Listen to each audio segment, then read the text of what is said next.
डोंबिवलीतील शिळपाटा road हा वाहतुकीसाठी बंद असणार आहे। निळजे रेल्वे उड्डाण पुलाच्या पुनर्बांधणीसाठी वाहतूक बंद असेल। सर्व प्रकारची वाहतूक 10 फेब्रुवारीपर्यंत बंद असणार आहे। वाहतुकीच्या नियोजनासाठी 24 तास 150 पेक्षा अधिक पोलीस तैनात असतील। वाहन चालकांना पर्यायी मार्गाचा वापर करण्याचे आवाहन प्रशासनाकडून करण्यात आले।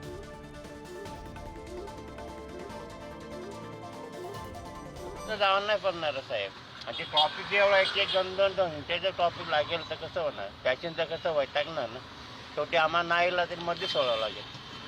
फिरून जायचं बोलला तर भरपूर लांब फिरून जावं लागेल। त्रास म्हणजे नेहमीचा तसा त्रास आहेच आम्हाला इथे।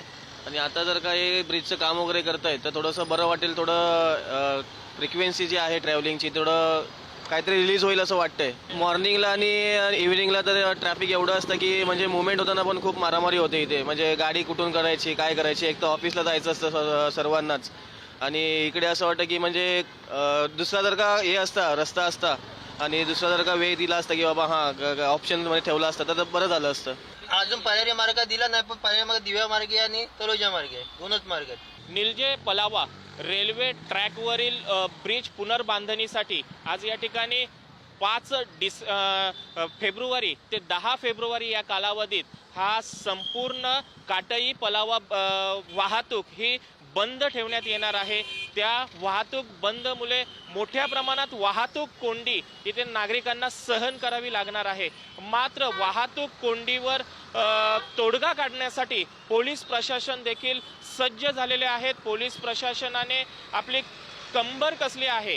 त्या 150 पोलीस कर्मचारी हे 24 तास कार्यरत राहणार आहेत अशी माहिती वाहतूक पोलिसांकडून देण्यात आलेली आहे। याचबरोबर वाहतूक कोंडी फोडण्यासाठी विविध मार्ग हे अवलंबण्याचे आवाहन देखील पोलीस प्रशासनाकडून करण्यात आलेले आहे। विशेष म्हणजे या संपूर्ण प्रकारात इंधनाची मोठ्या प्रमाणात आणि वेळ हे मोठ्या प्रमाणात खर्ची होणार आहे। योगेश गोडे, पुढारी न्यूज, कल्याण।